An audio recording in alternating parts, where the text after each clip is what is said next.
Peace, Ashe, Namaste to the people, my celestial carbon, non-ether, spiritual people. Rise and shine. Peace, love, and light. I'm just going to jump right into it. I really don't have, I have a lot to say, but right now, I just want to let the Grandmaster talk. So, if you want to rock with me on this journey, because this is a journey for myself to ascend, find my meaning, my spiritual meaning, and learn my soul. I don't know about your soul, but I have to study. Peace. Let's go. When you basically break down black programming, it is basically buffoonery or some type of thugism. And the point I'm trying to make, we've heard all this shit before, but the point I'm trying to make here is, I could see if this was a factor when we see black people on the rise. But black people now are at their lowest point ever, which means this, and I mentioned this last night. The number one goal for black people, and always has been, was to gain the interest, to gain the acceptance of the slave master or the white man. I know who I am. As far as they're concerned, now we're talking about breeding a person. When you breed someone, you have bred that particular person to function based on what you breed. Well, one part about just the slave system itself was you got to obey the master. And how do you obey the master? You obey the master by accepting the master or wanting the master to accept you. That's the whole Stockholm syndrome where the person is captured or the kidnapper falls in love with the kidnapper. You see what I'm saying?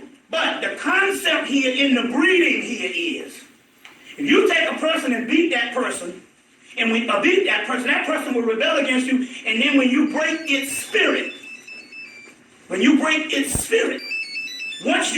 spirit, it broke my spirit back. That particular person will mainly want you to accept him or her. So basically, once you break that spirit, that person will do everything just to get the master's acceptance. Now, when you think about this psychologically, of what we are, and we are bred, it's like one brother in South Carolina what are we doing? Said, it's one thing to say brainwashing based on the last couple of years, since we've been out of slavery, we saw things. But it's another thing when a person systematically breeds you, and what does that mean? It's in the movie Doom, and I talked about it last night, where the House of Atreides fell because they entrusted this guy who was up under the king, but the king and them didn't worry about him because of the simple fact he was bred with imperial breeding to be loyal to the king. So the only thing the Harkonnens had to do was get to that particular overseer or the trustee member and break his royal imperial breeding that he could actually open up and say, hey, I see now. I don't necessarily have to be loyal. And once he broke that imperial breeding, then they was able to bring down the House of Atreides in Dune. And they talked about the imperial breeding. So we're talking about a breeding process here. Now going with that particular concept, if we are bred, not only to obey, because now we don't obey because we live on our own, but we are bred also to always look for the master's acceptance. This is powerful mind control. That means once the master turns around and accepts you, that means that your goals and objective for life is already done. I got accepted from the master. So therefore, I don't have to be the best black or be the black consciousness or be these types of things. Why? Because I already have acceptance from the master. So why the hell am I going to go and beat myself up to go read some stuff, go sit up in a place and listen about this black shit when I got acceptance from the master? We're looking into mindsets, the psychological ramifications of what happened to the so-called dead people out there. To give you an example, I had a cousin. I think right now she's no more than She's no more than mid-30s. $100,000 person. And at that particular time, she was in the early 20s, about 10 years ago. She was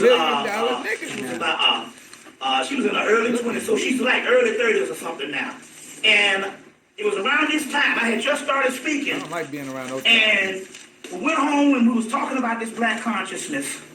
I had been into it years prior, but it was right after I just did my first lecture and went home. And one of my first cousins, this sister, we was talking and all, and we was talking about the so-called black problem. She turned around and I said, you need to come on back in here and listen to some of this, A lot of people that she said, I don't need that. That's not me. I just got me a job teaching school. Talking about the real people. I just got me a job teaching school. So that, as if to say that this is an underclass problem. But then again, on the other hand, psychologically, what she is saying, I am a success. I have acceptance with the status quo, or I have acceptance with the actual slave master. I'm an honorary white person. I'm a chess master. You see? So when she said, that's not for me, psychologically, she means that when that's what he does. That's why he gives you the accolades, the degrees, the jobs. The job is not just for your economic structure. They give you those jobs and stuff because they're saying, hey, I am now accepting you as an honorary white person. It's just like this dude Morgan Freeman. He was on the Oscars. He said, ever since I was a little child, all I wanted to do was be in the movies. So if this man makes this opportunity feasible and makes this opportunity come, you see, to him, then also it means that he will do anything. That's why somebody or whatever he says, man, I want you to wear a dress. Well, goddamn it, no. Well, motherfucker, you've been waiting for 30 fucking years to get here. Now you gotta wear the dress. Wow. You see, so it's like, you see, that's the whole concept here.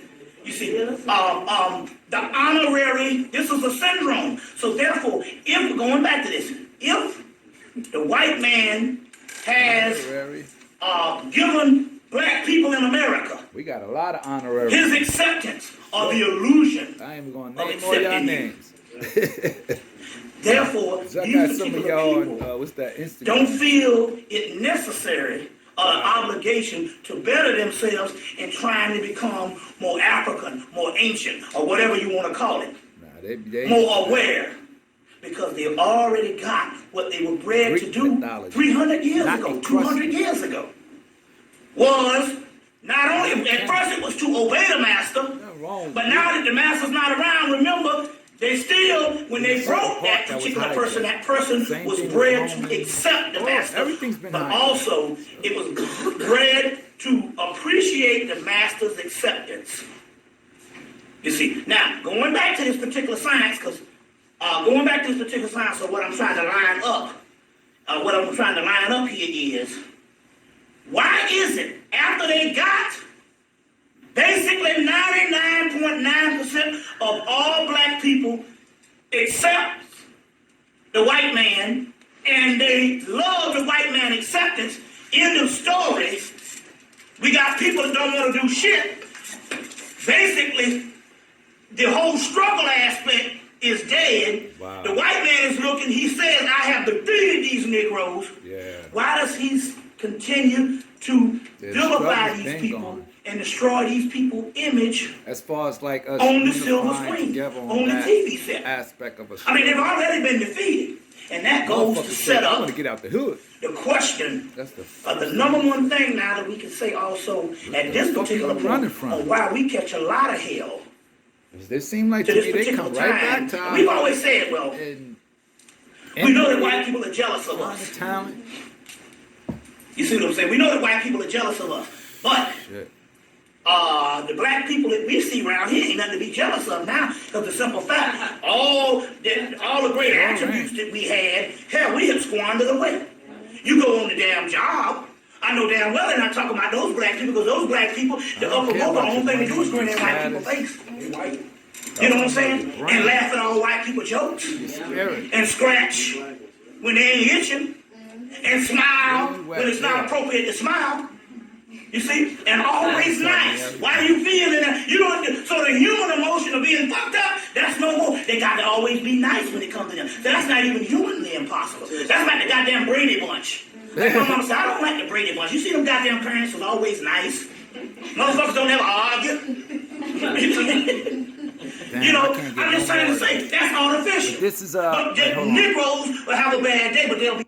That's Bobby and Charlotte in the Memorial Center. I think it's the Lavados. Share to Lavados. One. I think that's what it said on it. On series. Shout out to Series Times. It's on YouTube. So one time for the one time. Shout out to Bobby, man. You still resonating, man. Wow, it's beautiful. Peace.